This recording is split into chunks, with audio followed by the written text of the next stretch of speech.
देखिए, अलवर शहर की जनता ने जब मुझे अपने प्रतिनिधि के रूप में चुन करके राजस्थान विधानसभा में भेजा था,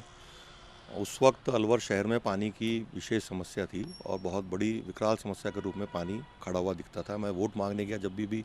हर वार्ड में पानी की समस्या मुझे दिखती थी और हमारी माताओं बहनों का भी आग्रह था कि आप एमएलए बनने के बाद पानी को और विशेष ध्यान दें।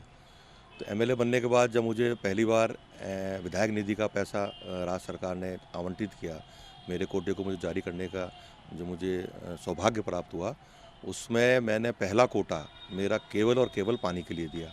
और मुझे बताते हुए खुशी है कि लगभग 30 से 32 बोरिंग, चाहे वो सिंगल फेज़ की हों, चाहे 3 फेज़ की हों, शहर के अलग-अलग वार्डों में, अलग-अलग क्षेत्रों में, चाहे वो ग्रामीण क्षेत्र जो मेरे 3 पंचायत लगती हैं, बेलाका, दिवाकरी और भूगोर, उसके साथ-साथ हमारे शहर में जो 65 वार्ड हैं, उसमें मैंने आम जन के कहने से, पार्टी के कार्यकर्ताओं के कहने से और हमारे पार्षद हैं, चाहे वो किसी भी पार्टी का हो, उसके कहने से मैंने वो बोरिंग की और मुझे बताते हुए खुशी है, उसमें लगभग 30 बोरिंग में पानी अच्छी मात्रा में आया और बहुत हद तक हमने पानी की समस्या को दूर करने का प्रयास किया और उसमें सफलता भी मिली। उसके बाद जो कोविड का कालखंड आया, कोविड में क्योंकि सब चीज़ ठप हो चुकी थी और उस वक्त मुझे विशेष सेवा करने का मौका हमारी शहर की जनता के लिए मुझे मौका मिला और मैंने उस वक्त कार्यकर्ताओं के सहयोग से, हमारे पार्षदों के सहयोग से और एक आईटीसी कंपनी है उसके सहयोग से हमने सूखे राशन के जो पैकेट तैयार किए, लगभग 5500 पैकेट्स हमने बूथ अध्यक्षों के माध्यम से, क्योंकि भीड़ हम लगा नहीं सकते थे और वार्डों में जाते तो भीड़ लगती, तो बूथ अध्यक्ष के माध्यम से हमने वो सूखे खाद्य पैकेट्स वितरण कराया शहर विधानसभा क्षेत्र में और लगभग 25,000 के करीब जो तैयार भोजन के पैकेट्स थे, वो भी हमने हमारे पार्षदों के माध्यम से, बूथ अध्यक्षों के माध्यम से शहर के अंदर वितरण कराया। उसके साथ साथ चाहे वो नगर परिषद हो, चाहे अलवर शहर में हमारी यूआईटी हो और चाहे हमारे पीडब्ल्यूडी हो, एनसीआर का बजट हो, उसके माध्यम से सड़कों का जाल भी बिछवाया शहर के अंदर जहाँ सड़क की आवश्यकता थी। वो काम भी मैंने नगर विकास न्यास के माध्यम से, नगर परिषद के माध्यम से और अपने एनसीआर पीडब्ल्यूडी के माध्यम से जो डिमांड्स आम जन की आई और जितना बजट मुझे मिला, हमारे अधिकारियों को मैं धन्यवाद देना चाहूँगा जिन्होंने मेरे कहने से, मेरी अनुशंसा पर उन्होंने काम भी किया। उसके साथ-साथ अपने रूपबास के अंदर पिछले 15 साल से एक बहुत बड़ी समस्या थी सड़क की। तो जब राज्य सरकार ने घोषणा करी ग्रामीण विकास पथ के नाम से, उसमें 80 लाख का वो विकास पथ मैंने दिया, वो लगभग पूरा होने को जा रहा है। उसके बाद सरकार ने 2 प्रस्ताव और मांगे, तो 80-80 लाख के 2 ग्रामीण विकास पथ हमने दिवाकरी में और बेलाका में दिए। जहाँ तक एमएलए लेड की बात है, दूसरा एमएलए लेड जब आया तो 1 करोड़ रुपया सरकार ने उसके सीधे-सीधे कोविड के लिए आरक्षित कर दिया और सवा करोड़ रुपया हमको आम जन के कहने से देने के लिए दिया। तो जो 1 करोड़ का बजट था, उसमें मुझे बताते हुए खुशी है कि लगभग 70 लाख के कार्य अस्पताल में, चाहे हमारे सामान्य चिकित्सालय हो, चाहे हमारे काला कुआं वाला सैटेलाइट हॉस्पिटल हो, हमारी शिवाजी पार्क की डिस्पेंसरी हो, हमारा टीबी अस्पताल हो, उसमें जो भी हमारे चिकित्सकगण ने जो डिमांड रखी, जैसे सामान्य अस्पताल में वार्ड की आवश्यकता थी, वो दिया। चिकित्सा सैटेलाइट हॉस्पिटल जनरेटर की आवश्यकता थी, वो दिया। आपके सैटेलाइट शिवाजी पार्क डिस्पेंसरी में उन्होंने जो हमारे वहाँ के जो लोग आए, उन्होंने जो आवश्यकता बताई कि वहाँ बैठने के लिए बेंच चाहिए, धूप में बचने के लिए शेड चाहिए, वो दी। टीबी अस्पताल की एक वार्ड की छत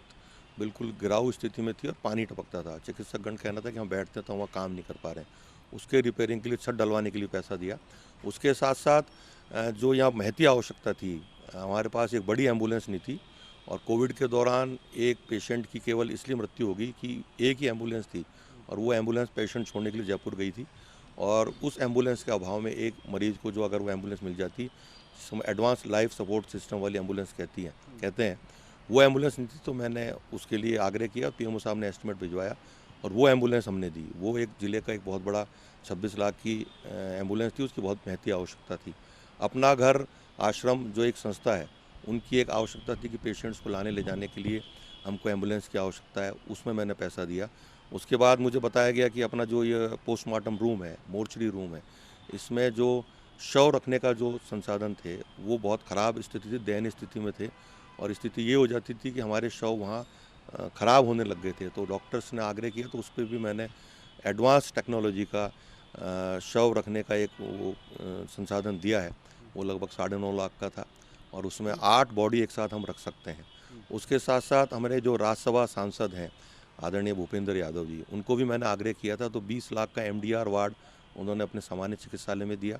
20 लाख का ही काम उन्होंने अपने जो गवर्नमेंट आर्ट्स कॉलेज है बाबू शोभराम कॉलेज, उसमें उन्होंने भूगोल की जो अपनी प्रयोगशाला है उसके लिए पैसा दिया। उसके बाद मैंने आदरणीय हमारे ओम प्रकाश जी माथुर साहब हैं, आदरणीय ओम जी भाई साहब, उनको आग्रह किया तो जीडी कॉलेज में छात्रावास है लड़कियों का रहने का। उनकी मांग थी कि जब उनके अभिभावकगण वहाँ आते हैं तो वहाँ उनको बैठने के लिए कोई जगह नहीं है, तो मैंने आदरणीय ओम जी भाई साहब से आग्रह किया। राज्यसभा सांसद कोटे से उन्होंने 10.5 लाख का बजट, वहाँ एक कमरा बनेगा और वो कमरा भी सोफ़ा एसी मतलब सुसज्जित शौचालय सहित वो कमरा है। उसके साथ साथ आदरणीय बालकनाथ जी जो हमारे सांसद महोदय हैं, क्योंकि पानी के लिए बोरिंग मैंने भी दी और आपसे भी आग्रह किया, तो 6 बोरिंग उन्होंने अपने शहर के अंदर अपने एमएलए लेट से सांसद निधि कोष से आदरणीय बालकनाथ जी ने दिया। मेरा भावार्थ ये है कि 2 साल में चाहे वो हमारे पीडब्ल्यूडी विभाग हो, एनसीआर हो, नगर विकास न्यास हो, आपका नगर परिषद हो और एमएलए लेड हो, सांसद निधि हो, जहाँ से भी मैं पैसा ला सका अलवर शहर की आम जनता के उपभोग के लिए, उपयोग के लिए, जो भी आपकी डिमांड थी उसको मैंने पूरा करने का प्रयास किया। उसके साथ साथ जब विधानसभा चली और मुझे जब पहली बार बोलने का मौका मिला तो मैं सौभाग्यशाली हूँ और मुझे कहते हुए हर्ष भी है और खुशी भी है कि जब नरेंद्र भाई मोदी हमारे यशस्वी प्रधानमंत्री जी ने सामान्य वर्ग के लिए जो एक 10% आरक्षण की बात कही, उसको लागू किया, केंद्र सरकार ने कानून बनाया, तो हमारे अलवर में ही नहीं पूरे राजस्थान में उसके सर्टिफिकेट बनाने में अधिकारी आनाकानी कर रहे थे, डरते थे क्योंकि क्लियर गाइडलाइन ना होने का हवाला देते थे। तो मैंने विधानसभा में एक शून्यकाल का एक सत्र आता है जिसमें पर्ची के माध्यम से अपनी बात विधायक रख सकता है, तो मैंने पहली बार पर्ची डाली, उस विषय को लेकर डाली और उस विषय पे मुझे जब बोलने का मौका मिला तो मुझे बताते हुए खुशी हुई कि पूरे सदन का समर्थन मुझे मिला, चाहे वो पक्ष के विधायक थे, चाहे विपक्ष के विधायक थे, चाहे कांग्रेस कोई भी विचारधारा के थे, सबका समर्थन मिला और सरकार को जवाब देना पड़ा। और उसके बाद उसमें जो अनियमितताएँ आ रही थी, जो परेशानी आ रही थी हमारे छात्र छात्राओं को सर्टिफिकेट बनाने में, वो आज बखूबी वो सर्टिफिकेट बन रहा है और उसका लाभ हमारे राजस्थान के बच्चों को, छात्र छात्राओं को मिल रहा है। जब पानी की समस्या की बात आई तो क्योंकि पानी की समस्या शहर में है, तो मैंने पुरजोर तरीके से अलवर शहर की जनता की आवाज़ बन करके राजस्थान विधानसभा में मैंने वो बात उठाई और चंबल को पानी, जो हमारी बहुत पुरानी मांग है, चंबल का पानी अलवर को आवे, उसको मैंने पुरजोर तरीके से मांग उठाई और मुझे बताते हुए खुशी भी है कि सरकार ने इसको संज्ञान लिया और माननीय मुख्यमंत्री महोदय ने चंबल का पानी धौलपुर से अलवर तक आए उसके लिए डीपीआर बनाने की घोषणा करी और डीपीआर की बन के स्वीकृति भी हो गई, टेक्निकल स्वीकृति भी जारी होगी। अब वो मामला फाइनेंस में अटका हुआ है, उसको लेके मैंने प्रश्न भी करूँगा, करा भी है कि हम कब तक उस पानी को अलवर तक लाने में सफल हो जाएंगे। उसके साथ साथ मेडिकल कॉलेज जिसकी घोषणा तत्कालीन सरकार में हमारी यशस्वी मुख्यमंत्री आदरणीय वसुंधरा राजे जी ने की थी। 2016 में ज़मीन का आवंटन भी हो गया था जेल के चौराहे पे, लेकिन किन्हीं कारणों से डीपीआर के अभाव में वो मेडिकल कॉलेज अमली जामा नहीं पहन पाया। मैंने सारे तथ्य इकट्ठे किए और विधानसभा में जब मुझे स्वास्थ्य की डिबेट में बोलने का मौका दिया मेरे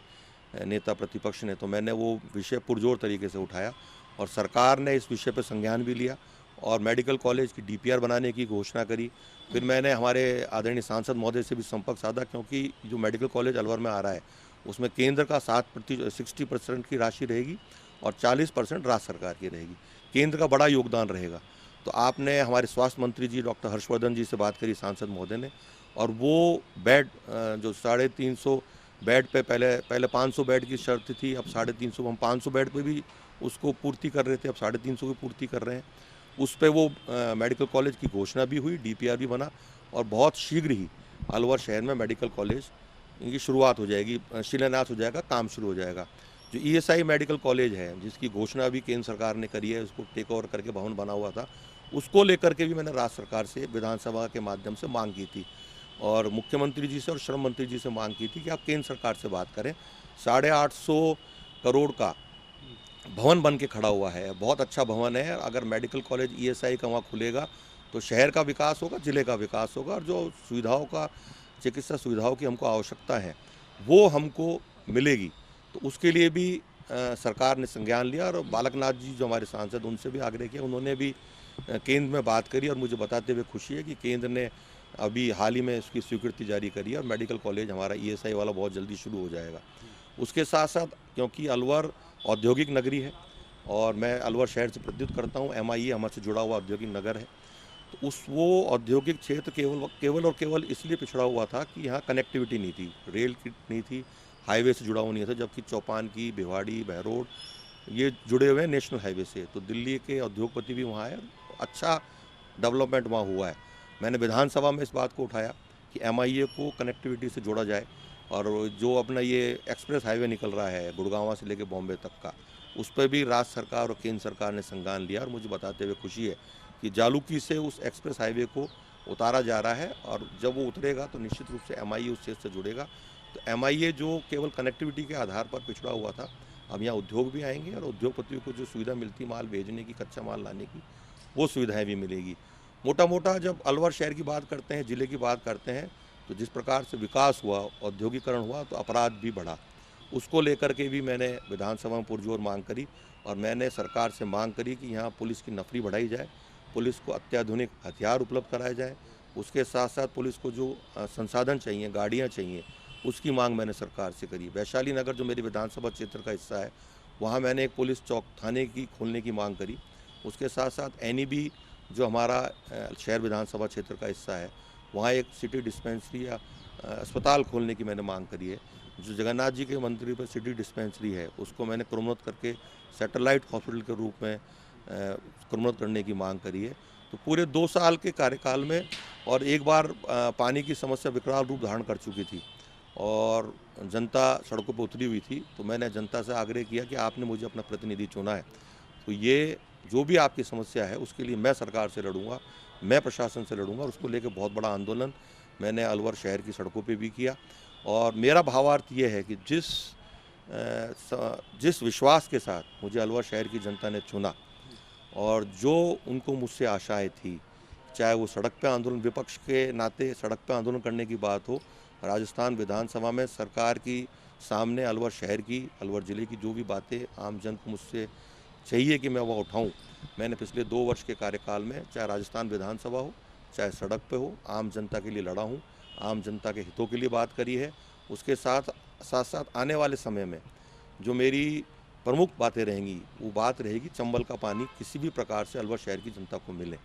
क्योंकि मांग मैंने उठाई है। उसके बाद उस पर सरकार ने कार्रवाई भी करी है। मेडिकल कॉलेज जो अभी हमारा लंबित पड़ा हुआ है, उसका ज़मीन आवंटित हो चुकी है, बजट आवंटित हो चुका है, काम शुरू नहीं हुआ है। उसको भी मैं चाहूँगा कि शीघ्र अतिशीघ्र हमारे शहर में मेडिकल कॉलेज आवे, और अधिक से अधिक अच्छी से अच्छी चिकित्सा सुविधाएं हमारे शहर की जनता को मिले, ज़िले की जनता को मिले, और अपराध मुक्त हमारा शहर हो। इसको लेकर के मैंने अभी अलवर शहर के जो अभय कमांड के तहत अलवर शहर में पुलिस की तरफ से वो लगाए हुए हैं, अपने कैमरे लगाए हुए हैं। लेकिन अलवर का जो पुराना बाज़ार है, जिसमें अपना केडलगंज है, चूड़ी मार्केट है, आपके तिलक मार्केट है, वीर चौक है, बजाजा बाज़ार है, सराफा बाज़ार है, मालाखेड़ा बाज़ार, मुंशी बाज़ार है, ये क्षेत्र अभी कैमरों के अभाव में नहीं था, अभाव था। और वहाँ कोई घटना हो जाती थी तो व्यापारियों से पुलिस कहती थी कि आप कैमरा लगवाएं। तो व्यापारी भाइयों का आग्रह था कि आप हमको कैमरे अपने MLA से दे दें। तो मैंने अभी हाल ही में कैमरे भी दिए हैं। पुलिस अधीक्षक जो एस्टिमेट मंगवाया था वो मैंने स्वीकृति दे दी है। उसके साथ साथ हमारे अलवर शहर के जो पार्क्स हैं, उसमें लगभग 5-6 पार्कों में मैंने पैसा केवल उनके सौंदर्यकरण के लिए, उनके रखरखाव के लिए, उनके जीर्णोद्धार के लिए दिए हैं। और लगभग 5 जो हमारे सार्वजनिक पार्क्स हैं उसमें जिम लगाने के लिए मैंने पैसा दिया है। और पिछले 2 साल के अंदर लगभग 6 करोड़ की बोरिंग्स राज्य सरकार के माध्यम से, और लगभग 2-2.25 करोड़ की बोरिंग्स खुद के MLA के माध्यम से। और अभी जो अलवर शहर में अमृत जलम योजना के तहत, जो बहुत महत्वाकांक्षी योजना थी, जिसके तहत 12,500 पानी के कनेक्शन विशेष रूप से उन कॉलोनियों में जो कृषि भूमि पर बसी हुई थी और जो UIT से अप्रूव्ड थी, उसमें काम हो चुका था, लेकिन किन्हीं कारणों से कनेक्शन जारी नहीं हो रहे थे। मैंने उसकी बात ही विधानसभा में उठाई, और जब अभी लॉकडाउन के दौरान माननीय मुख्यमंत्री जी ने जो VC ली थी, इस कोरोना के कालखंड से जो जानकारी ली, उसमें भी मैंने प्रमुखता से अमृत जलम के कनेक्शन हमको मिले, उसकी बात माननीय मुख्यमंत्री जी के सामने, राज्य सरकार के सामने रखी थी। उसके बाद काम में तेज़ी आई, और लगभग 8,500 कनेक्शंस अभी तक हो चुके हैं, और आने वाले समय में बहुत जल्दी 12.5 जो शेष कनेक्शन है वो भी जारी हो जाएंगे। उसके साथ साथ हमारे ऐतिहासिक क्षेत्र है सागर, उसमें डिमांड आई थी कि वहाँ गंदगी बहुत रहती है, तो मैंने उसके सौंदर्यकरण के लिए भी उसके साफ़ सफाई के लिए भी, और विधानसभा में वो बात उठाई थी। उसके बाद आपने जो मुझे जानकारी आई विधानसभा के माध्यम से कि अशोका लेलैंड को उसको दिया है CSR फंड के तहत, उसमें काम होगा। इसके साथ साथ हमारा जो बाला किला है बिल्कुल शहर से लगता हुआ है, उसमें बहुत बड़ी मात्रा में तेंदुओं का आवागमन हुआ है और अभी टाइगर भी आया था। तो विधानसभा में मैंने ये मांग रखी कि इसको पैंथर अभयारण्य के रूप में घोषित कर दिया जाए। तो जब अभयारण्य बनेगा पैंथर का तो यहाँ टूरिज्म बढ़ेगा, डेवलपमेंट होगा और इस क्षेत्र का विकास होगा। उसके साथ साथ सिरस का जो हमारा टाइगर का एक बहुत बड़ा स्थान है, टाइगर हमको दिखता है और बहुत बड़ी संख्या में टाइगर वहाँ बढ़े भी हैं। उसमें मैंने राज्य सरकार में प्रश्न लगा के मांग करी राज्य सरकार से, क्योंकि वहाँ बहुत बड़ी मात्रा में ग्रामीणों को निकाला गया है, उनको दूसरी जगह बसाया गया, पुनर्वास किया गया है। तो मैंने उनसे आग्रह किया कि सिरस्का के आसपास के क्षेत्र के बफर जोन के बाहर या बफर जोन से लगते हुए जो गांव हैं, उन गांव वालों को गुजरात की तर्ज पर